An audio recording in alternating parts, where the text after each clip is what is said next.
Hello students, I hope you all are doing good. Let's start today's chapter, operations on large numbers. Focus points: addition, properties of addition, subtraction, properties of subtraction, multiplication, properties of multiplication, division and properties of division. In the previous class, we have performed the four fundamental operations, that is addition, subtraction, multiplication and division up to 7-digit numbers. Now we will perform the same operations on large numbers. देखिए previous class में भी आप लोग addition, subtraction, multiplication, division के बारे में पढ़ा था, but up to 7 digit. So अब हम same operation को perform करेंगे but large numbers में. Okay? सबसे पहले बात करें addition की. In addition, we arrange the addends in columns and then find their sum. Also, we regroup as needed. देखिए sum यानी addition आपको करना है तो सबसे पहले आप क्या करते हैं, जो addends होते हैं यानी जिन numbers को अपने plus करना होता है उन्हें हम column में arrange करते हैं. For example, आपके पास इन 3 numbers का sum निकालना है आपको, तो सबसे पहले आप क्या करेंगे, step 1 में आप क्या करेंगे कि उन addends को column में arrange करेंगे, right? And step 2, add the ones, tens, hundreds and so on and regroup as needed. और उसके बाद आपको जिस तरह से आप प्लस करते हैं ना, वंस को, टेंस को, हंड्रेड्स को, इस तरह से आपने उसको ऐड करना है, राइट? एग्जाम्पल देखिए, a property dealer purchased a plot for ₹7,33,36,200. After few days, he purchased another plot for 34,14,355. Find the total money invested by him in purchasing both plots. एक प्रॉपर्टी डीलर ने पहले एक plot खरीदा, कुछ दिनों के बाद उसने एक दूसरा प्लॉट भी खरीदा, तो ये पूछा गया कि उसने टोटल मनी कितना इन्वेस्ट किया. तो देखिए दोनों ही जो अमाउंट है आपको, उनको आपको क्या करना पड़ेगा, प्लस करना पड़ेगा. ओके, तो कैसे प्लस करते हैं, ऑफ कोर्स आप जानते हैं, इनको पहले सबसे पहले आपने कॉलम्स में अरेंज करना है, देन उसे ऐड करना है. Okay, properties of addition. Number 1, commutative property. Change in the order of numbers does not change the sum. देखिए ये आपने प्रीवियस क्लास में भी पढ़ा था कि अगर हम नंबर्स का ऑर्डर चेंज करते हैं तो उसका सम चेंज नहीं होता है. 5 + 3 = 8 और 3 + 5 भी 8 ही रहेगा. I mean, उनका सम 8 ही रहेगा. ओके, तो अब जैसे कि आपके पास एग्जाम्पल में दिया गया है कि इन दोनों नंबर्स का सम निकालना है और वेरीफाई करना है कम्यूटेटिव प्रॉपर्टी से. तो देखिए जैसे आपने इन दोनों नंबर्स को ऐड ऑन किया, ये आंसर आया, फिर आप इनके ऑर्डर चेंज कर दीजिए, यानी जो सेकंड नंबर पे था उसे पहले लिखेंगे और जो फर्स्ट नंबर पे था वो सेकंड पे, तब भी आपका आंसर सेम ही रहेगा. Since change in the order of numbers does not change the sum, hence commutative property of addition is verified. Next, associative property. Okay, the sum of 3 or more numbers does not change even when their grouping is changed. देखिए 3 या मोर numbers की अगर हम grouping को change कर देते हैं तो उनका सम जो है वो नहीं चेंज होता है. ओके, चलो इसको छोटे से एग्जांपल से समझते हैं. आपके पास है 2 + 3, आप पहले इस तरह से प्लस करेंगे 4. 2 + 3 = 5 + 4 = 9. ओके, अब देखिए इसकी ग्रुपिंग को हमें चेंज करना है. ग्रुपिंग मीन्स जिस तरह से हमने पहले ऑर्डर में किया था ऐसे नहीं करेंगे. 2 + now 3 + 4. Okay, 2 + 3 + 4 is 7. Okay, and 2 + 7 is 9. अब देखिए दोनों ही केस में आपका आंसर कितना आया है, 9, राइट? इसका मतलब अगर आप नंबर्स की ग्रुपिंग को चेंज करते हैं उससे कोई फर्क नहीं पड़ेगा, सम हमेशा आपका सेम रहेगा. ओके, तो अब देखिए एग्जांपल दिया कि आप वेरीफाई कीजिए. तो आप देखिए पहले इन दोनों नंबर्स को प्लस करेंगे, ग्रुपिंग कर दीजिए, इन दोनों नंबर्स को प्लस किया एंड देन इनको साथ में फिर वेरीफाई. उसके बाद आप नेक्स्ट में क्या करेंगे कि इन दोनों नंबर्स को पहले प्लस करके थर्ड नंबर बाद में प्लस करेंगे. Okay, next property is additive property of 0. The sum of a non-zero number and 0 is a non-zero number itself. देखिए अगर एक non-zero number है और 0 है, दोनों का जो sum है वो non-zero number ही रहेगा. Means 9 + 0 = 9. Okay, 12 + 0 = 12 only. Okay right, मतलब ये नॉन जीरो नंबर है, नॉन जीरो नंबर में जीरो ऐड करेंगे तो सम नॉन जीरो नंबर ही रहेगा। ओके चलिए एग्जाम्पल है, एग्जाम्पल में देखिए वेरीफाई करना इन दोनों के सम को, तो वेरीफाई क्या, इन दोनों को प्लस करेंगे तो आंसर जीरो ही रहेगा। Okay maths fact, zero is additive identity of every number. Zero जो है वो हर नंबर का एडिटिव आइडेंटिटी है। ओके एक्सरसाइज देखते हैं, fill in the blanks using suitable property. अब आपको प्रॉपर्टी का यूज करते हुए इनको ब्लैंक को फिल करना है। देखिए ये नंबर आपके पास है, देखिए आपके पास है कम्यूटेटिव प्रॉपर्टी था ना, ऑर्डर चेंज कर दिया गया, इसका ऑर्डर चेंज कर दिया, फर्स्ट नंबर पे था या सेकंड, यानी फर्स्ट नंबर पे ये नंबर आ जाएगा। Okay this one. Next B part, इस नंबर में जीरो प्लस करेंगे तो क्या कोई फर्क पड़ेगा?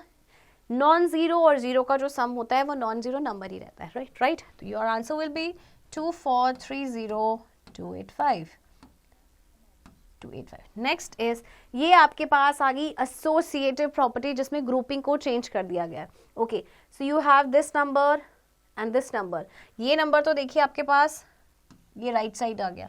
ओके अब आपके पास दो ब्लैंक्स हैं, देखिए यहाँ पे दो नंबर्स है, तीसरा नंबर नहीं है, तो तीसरा नंबर आपका जो है दिस वन, वो आपका कहाँ पर आ जाएगा? Left side. This number will come in this place. Okay and आपके पास राइट साइड का जो ब्लैंक है, दिस नंबर, ये जो नंबर है आपका वो जाएगा इस ब्लैंक पे।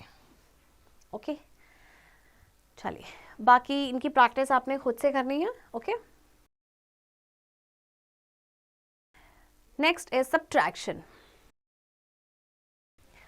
In subtraction, we arrange the minute and subtrahend in columns and then find the difference. Also, we borrow as needed.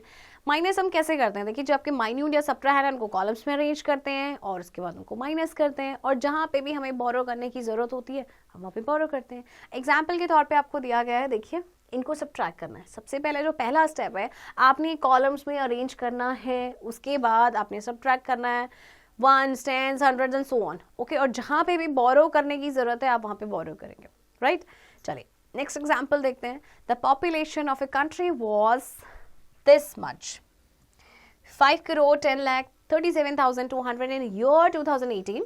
In the year 2021, the population became this much, 5,97,48,396. What was increase in population? अच्छा देखिए 2018 में एक country की population इतनी थी, अब 2021 में population बढ़ गई है, ऑफ कोर्स बढ़ेगी, तो कितनी बड़ी है वो हमें बताना। फॉर एग्जांपल एक छोटा सा एग्जांपल लेते हैं, अगर आपकी क्लास में, जैसे प्रीवियस क्लास में आपके पास थे क्लास में 42 स्टूडेंट्स। ओके अब इस क्लास में जब आप आ गए नेक्स्ट क्लास में, तो आपकी क्लास में हो गए हैं 46 स्टूडेंट्स, तो मतलब कितने स्टूडेंट्स इंक्रीज हुए? आप इन दोनों को माइनस कर देंगे। Okay 46 minus 42 is 4। ये तो आप ओरली भी कर सकते हैं कि हाँ 4 बच्चे बढ़ गए हैं क्लास में, तो इसे तो ओरली नहीं कर पाएंगे तो इसे माइनस करना पड़ेगा। ओके जो पॉपुलेशन है 2021 की, उसमें से आप माइनस करेंगे 2018 की पॉपुलेशन का, तो डिफरेंस पता चल जाएगा। ओके तो जो डिफरेंस आएगा दैट मीन्स इतनी पॉपुलेशन इंक्रीज हो चुकी है इस पर्टिकुलर कंट्री की। Okay properties of subtraction. Number 1, when minute and subtrahend are same, the difference is 0. देखिए इसमें क्या बोला कि माइन्यूट एंड सब्ट्रैहेंड अगर सेम है तो डिफरेंस 0 होगा, मीन्स माइन्यूट एंड सब्ट्रैहेंड सेम है तो difference 0। Okay property number 2, when 0 is subtracted from a number, the difference is the number itself. किसी भी नंबर में से जब आप 0 माइनस करते हैं तो वो नंबर सेम ही रहता है। ओके जैसे कि देखिए इसमें से आपने 0 को माइनस किया, आंसर आपका सेम ही रहा, है ना। चलिए तो देखिए सिर्फ 2 ही प्रॉपर्टीज हैं आपकी सब्ट्रैक्शन की। चलिए एक्सरसाइज देखते हैं। Question number 1, subtract the following. Okay अब आपको क्या करना है, इसे सब्ट्रैक्ट करना है। आई गेस आप सभी को पता है किस तरह से सब्ट्रैक्ट करना है। Okay 6 minus 1 5, 4 minus 4 0, 9 minus 5 is 4. Okay now 2 में से आपका 9 माइनस नहीं होगा तो आप बोरो कर लेंगे पड़ोस वाले नंबर से। ओके सो आप यहाँ से बोरो करेंगे, अब आपका ये 12 हो गया। 12 minus 9 is 3, ये आपका बचा 1, फिर आप 1 से नहीं जाएगा, यहाँ से बोरो कर लेंगे, you get 11, ये 6, 11 minus 6 is 5, 6 minus 4 is 2, 9 minus 6 is 3 and 1 minus 1 is 0.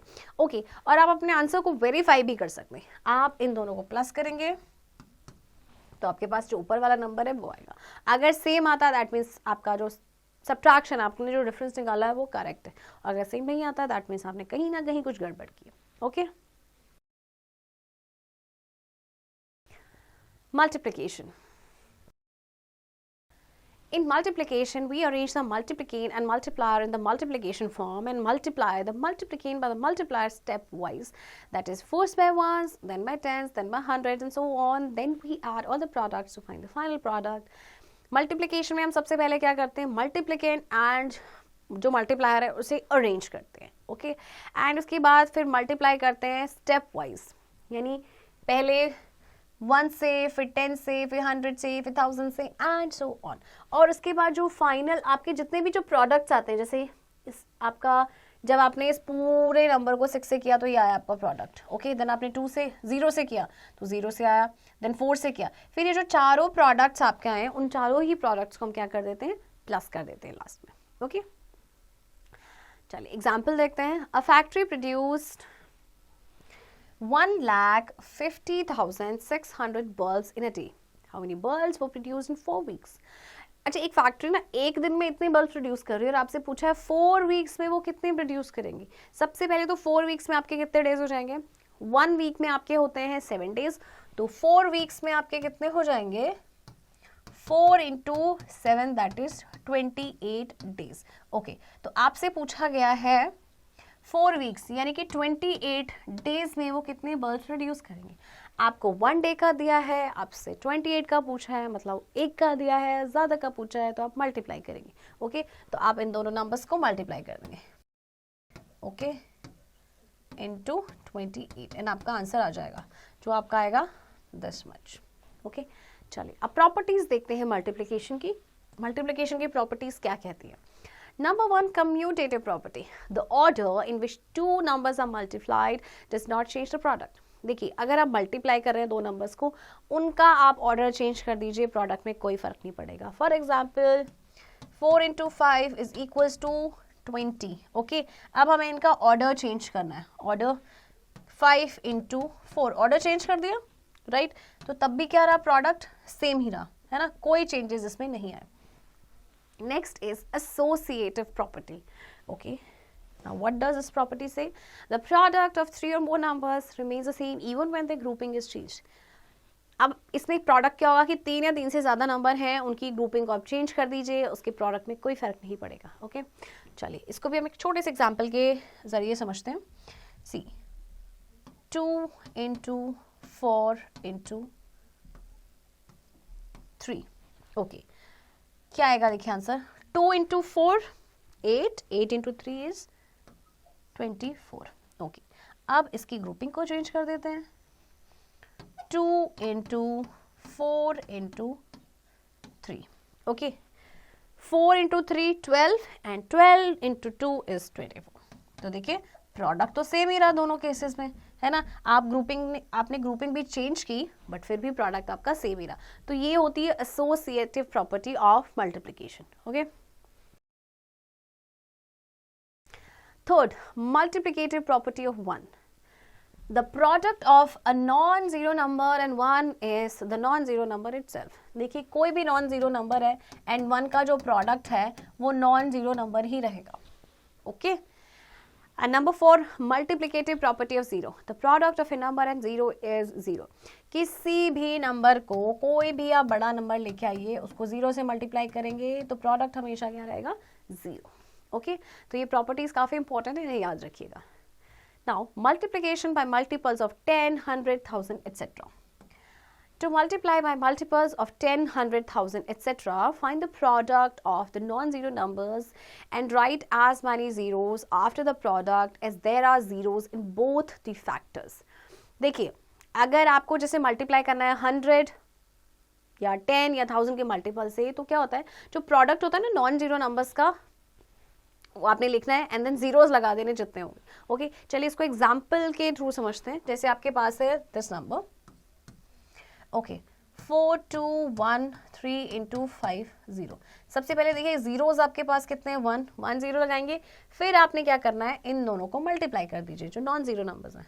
5 3s are 15, 1 carry, 5 1s are 1 6। Okay, and then आपके पास क्या है, 5 कब करेंगे 2, 5 2s are 10, 1 carry, 5 4s are 20 plus 1 20। Okay, तो ये आपके पास आ जाएगा। इसी तरह से देखिए नेक्स्ट है आपके पास, ओके, जैसे 27 इंटू 100 आपके पास, for example how many zeros are there, 2 zeros आपके पास, नॉन जीरो नंबर्स हैं। 27 इंटू 1 27। ओके, ऐसे इनमें आ जाएगा। देखिए सी पार्ट में भी देखिए आपके पास क्या है, 3950 इंटू 70,000। सबसे पहले तो 1 2 3 4 या 4 जीरोज लिखेंगे। अच्छा देखिए इस नंबर के एंड में भी जीरो है तो एक और जीरो ऐड कर दीजिए। अब आपके पास बचे नंबर, कौन से बचे आपके पास, जो नॉन जीरो नंबर्स हैं, यानी कि 395 और 7।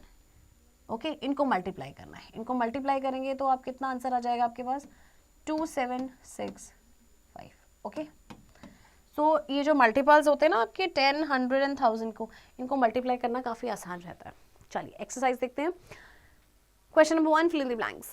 देखिए ये कौन सी प्रॉपर्टी है आपके पास, ये है आपके पास जो आपने नंबर 1 प्रॉपर्टी पढ़ी थी। देखिए ये नंबर आपके पास है यहाँ पर, this number is not here, तो ये नंबर आपका आ जाएगा। ओके, अब इस नंबर को हम कितने से मल्टीप्लाई करें कि आंसर जीरो है, ऑफ कोर्स जीरो से करेंगे, है ना। देखिए नंबर सेम है, इसमें कोई चेंजेस नहीं है, दैट मीन्स इसको कितने से मल्टीप्लाई किया गया है, 1 से। ओके, इसके बाद आपके देखिए जो नंबर्स आपके पास यहाँ मिसिंग हैं वो है आपका, ये नंबर आपका इधर आ जाएगा 1875, और ये जो नंबर है आपका इधर आ जाएगा 73150। Okay students, next division. In division, first we arrange the dividend and divisor in the division form, then divide as usual to get the quotient and remainder. Divide करना आप सभी को आता है। सबसे पहले हम क्या करते हैं, डिविडेंड को अरेंज करते हैं एंड डिवाइजर को डिवीजन फॉर्म में। ओके, और फिर हम डिवाइड करते हैं एज यूजुअल जब तक हमें क्वोशंट एंड रिमाइंडर नहीं मिलता। ओके, अब जैसे आपको एग्जांपल दिया गया है, इस नंबर को डिवाइड करना है 75 से, रिमाइंडर भी निकालना है, रिजल्ट को वेरीफाई भी करना है। ओके, तो देखिए जैसे इसको डिवाइड किया, अब 75 की टेबल आप सोचेंगे 75 की टेबल तो ऑफकोर्स नहीं आएगी, कोई मेमोराइज नहीं कर पाएगा, तो मल्टीप्लाई करके करना पड़ेगा। ओके, तो देखिए जब इसको डिवाइड किया गया तो आपके पास ये जो बचा लास्ट में, दिस इज रिमाइंडर एंड ये क्वोशंट है। तो वेरीफाई कैसे करते हैं, देखिए डिविडेंड जो है आपका वो हमेशा इक्वल होता है divisor into quotient plus remainder, अगर कोई रिमाइंडर होता है। तो इस केस में देखिए आपका डिवाइजर कितना है, 75। Okay, what is your quotient, 339196, and what is the remainder, 49। Okay, इन दोनों को मल्टीप्लाई करके जो आंसर आएगा उसमें हम 49 प्लस करेंगे। ओके, और वो आना चाहिए आपके डिविडेंड के equal. And what is your dividend, this number. दोनों अगर इक्वल आते हैं, दोनों साइड्स इक्वल आती है, दैट मीन्स आपका जो डिवीजन है आपने वो सही किया है। ओके, अगर कोई मिस्टेक आ गई, आई मीन आपका वेरीफाई नहीं हो पाया, दैट मीन्स आपने कुछ गड़बड़ किया है। ओके, चलिए एग्जाम्पल समझते हैं। 576 screws are packed in a carton. How many cartons are needed to pack these screws? Okay. अब एक कार्टन में वो कह रहे हैं कि 576 स्क्रूज हैं, तो इतने स्क्रूज को पैक करने के लिए कितने कार्टन्स की जरूरत पड़ेगी। तो आप सिंपली क्या करेंगे, इस नंबर को डिवाइड कर देंगे 576 से। ओके, तो जो आंसर आएगा आपके आ रहे हैं 2874। तो इतने कार्टन्स की रिक्वायरमेंट पड़ेगी। ओके, चलिए नेक्स्ट देखते हैं properties of division. Property 1, when a number is divided by 1 the quotient is always the number itself। देखिए जब भी आप किसी नंबर को 1 से डिवाइड करते हैं तो क्वोशंट क्या रहता है, वो नंबर खुद ही, यानी 1 को आप डिवाइड कर, किसी भी नंबर को 1 से डिवाइड करेंगे तो नंबर सेम रहेगा। Okay, number 2 property, when a number except 0 is divided by itself the quotient is always 0। जब भी हम सेम नंबर को सेम नंबर से डिवाइड करते हैं तो क्वोशंट आपका हो जाता है 1। ओके, एक्सेप्ट 0, 0 नहीं होना चाहिए, means 0 divided by 0 is not 1। Okay, and property number 3, when 0 is divided by any non zero number the quotient is always 0. जब भी आप 0 को किसी नॉन जीरो नंबर से डिवाइड करेंगे तो आंसर आपका हमेशा 0 ही रहेगा. Okay. Number 4 property, a number can never be divided by 0. किसी भी नंबर को आप 0 से डिवाइड नहीं कर सकते क्योंकि ये आपका मीनिंगलेस हो जाता है. ओके, चलिए एक्सरसाइज देखते हैं. Divide the following. देखिए आपको डिवाइड करना है. ओके, देन आपको क्वोशंट एंड रिमाइंडर लिखना है. एंड आई एम श्योर आप सभी को डिविजन आता है, तो इनकी प्रैक्टिस आप खुद से करेंगे. एंड बाकी की जो एक्सरसाइज है उसकी प्रैक्टिस भी आप लोगों ने खुद से करनी है.